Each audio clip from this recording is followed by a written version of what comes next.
Ikinakasana ng gobyerno ang repatriation ng mga Pilipinong nasa Gaza sa gitna ng tumitinding gyera sa pagitan ng Israel at militanteng grupong Hamas. Itinaas na ang crisis alert level sa naturang lugar sa Alert Level 3. There's already serious concern about the security of our kababayans there, and so we're calling for their voluntary repatriation. We're not going to drag them out.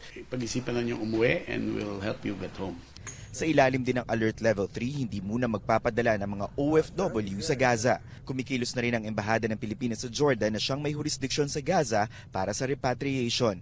Nasa 70 request na ang natatanggap ng DFA.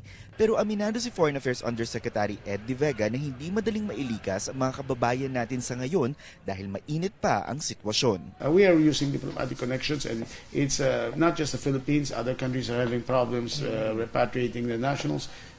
We're working together. Israel at Egypt ang posibleng ruta ng mga Pilipinong ililikas mula sa Gaza. Pero ito ay dapat aprubahan muna ng dalawang bansa para maging ligtas ang paglalakbay ng mga kababayan natin doon. Sa ngayon, may panawagan ng DFA sa mga Pilipinong nasa Gaza. We urge our kababayans there to stay home.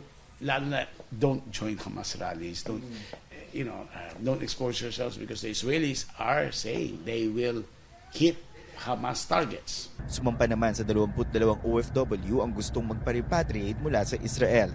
Karamihan sa kanila caregivers at hotel workers.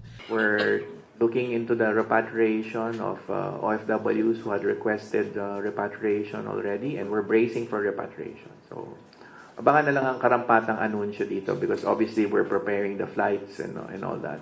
Tristan Udalo, CNN Philippines.